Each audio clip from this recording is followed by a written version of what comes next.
अपने तीसरे कार्यकाल में पहले विदेश दौरे पर गए पीएम मोदी ने G7 शिखर सम्मेलन में हिस्सा लिया। अब वो भारत वापस लौट आए हैं। इटली में उन्होंने ब्रिटेन के प्रधानमंत्री ऋषि सुनक, फ्रांस के राष्ट्रपति इमैनुअल मैक्रों और पोप फ्रांसिस सहित कई नेताओं के साथ द्विपक्षीय वार्ता की। वहीं कनाडा के प्रधानमंत्री जस्टिन ट्रूडो से भी मुलाकात काफ़ी चर्चा में रही।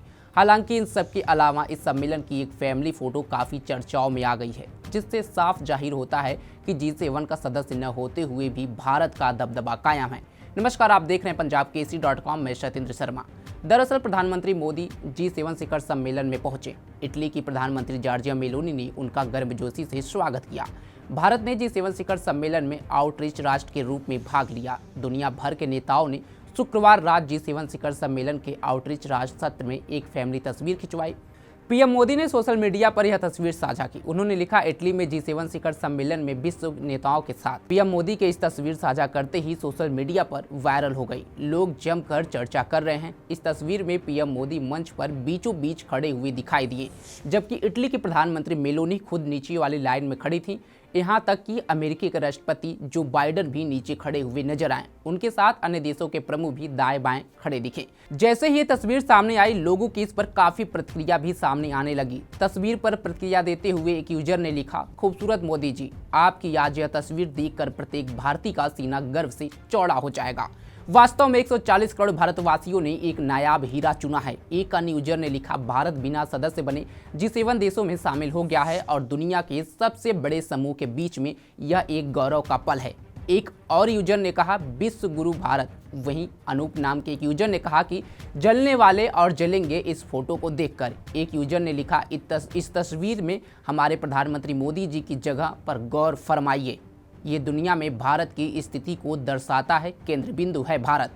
तू मान या न मान, इंडिया गठबंधन पर हकीकत ही है। वहीं आपको बता दें कि भारत और इटली के बीच कई मुद्दों पर द्विपक्षीय बात भी हुई। साथ ही पीएम मोदी ने समिट को संबोधित करते हुए कहा कि इस समिट में निमंत्रण के लिए मैं प्रधानमंत्री मेलोनी का हार्दिक आभार व्यक्त करता हूं। मैं चांसलर सोल्ज को उनके जन्मदिन पर बहुत बहुत शुभकामनाएं देता हूं। G7 समिट का यह आयोजन विशेष भी है और ऐतिहासिक भी है। G7 के सभी सदस्यों को इस समूह की 50वीं वर्षगांठ की बहुत बहुत बधाई। उन्होंने कहा, पिछले सप्ताह आज के दिन ही कई मित्र यूरोपियन पार्लियामेंट के चुनाव में व्यस्त हैं। कुछ मित्र आने वाले समय में चुनाव की सरगर्मी से गुजरेंगे। भारत में भी पिछले कुछ महीने चुनाव का समय था। भारत के चुनाव की विशेषता और विशालता कुछ आंकड़ों से समझी जा सकती है। 2600 से ज़्यादा राजनीतिक पार्टियां, 1 मिलियन से ज़्यादा पोलिंग बूथ, 5 मिलियन से ज़्यादा ईवीएम, 15 मिलियन पोलिंग स्टाफ और लगभग 970 मिलियन वोटर, जिनमें से 640 मिलियन लोगों ने अपने मताधिकार का प्रयोग किया। प्रधानमंत्री ने कहा, यह विश्व का सबसे बड़ा और मानवता के इतिहास में लोकतंत्र का सबसे बड़ा पर्व रहा। यह लोकतंत्र की जननी के रूप में हमारे प्राचीन मूल्यों का जीवन उदाहरण भी है। मेरा यह सौभाग्य है कि भारत की जनता ने लगातार तीसरी बार मुझे उनकी सेवा करने का अवसर दिया। भारत में पिछले 6 दशकों में ऐसा पहली बार हुआ है। भारत के लोगों ने इस ऐतिहासिक विजय के रूप में जो अपना आशीर्वाद दिया है, वह लोकतंत्र की विजय है, पूरे लोकतांत्रिक विश्व की विजय है। उन्होंने कहा, 21वीं सदी टेक्नोलॉजी की सदी है। मानव जीवन का शायद ही कोई ऐसा पहलू होगा जो टेक्नोलॉजी के प्रभाव से वंचित हो। एक तरफ जहां टेक्नोलॉजी मनुष्य को चांद तक ले जाने का साहस देती है, वहीं दूसरी ओर साइबर सिक्योरिटी जैसे चुनौतियों भी पैदा करती हैं। हमें मिलकर यह सुनिश्चित करना होगा कि टेक्नोलॉजी का लाभ सभी वर्गों तक पहुंचे। यह केवल हमारी अभिलाषा नहीं, हमारा दायित्व होना चाहिए। हमें टेक्नोलॉजी को संहारक नहीं, सृजनात्मक रूप देना होगा। तभी हम एक समावेशी समाज की नींव रख सकेंगे। पीएम मोदी ने आगे कहा, भारत अपने इस ह्यूमन सेंट्रिक अप्रोच के जरिए एक बेहद भविष्य के लिए प्रयास कर रहा है। आर्टिफिशियल इंटेलिजेंस ने भारत नेशनल स्ट्रेटजी बनाने वाले पहले कुछ देशों में शामिल है। इसी स्ट्रेटजी के आधार पर हमने इस वर्ष AI मिशन लॉन्च किया है। इसका मूल मंत्र है AI for all. Global partnership for AI के संस्थापक सदस्य और लीड चेयर के रूप में हम सभी देशों के बीच सहयोग को बढ़ावा दे रहे हैं। उन्होंने कहा, पिछले वर्ष भारत की मेजबानी में की गई G20 समिट के दौरान हमने AI के क्षेत्र में इंटरनेशनल गवर्नेंस के महत्व पर बल दिया। भविष्य में भी AI को पारदर्शी, निष्पक्ष, सुरक्षित, सुलभ और जिम्मेदार बनाने के लिए हम सभी देशों के साथ मिलकर काम करते रहेंगे।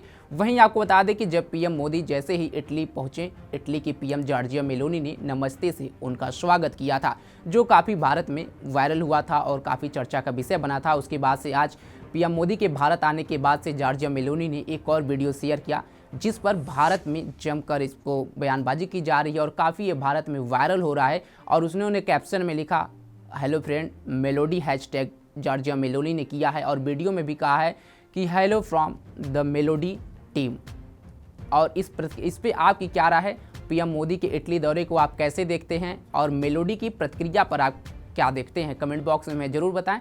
तमाम खबरों के लिए जुड़े रहें हमारे साथ और देखते रहें पंजाबकेसरी.com। धन्यवाद।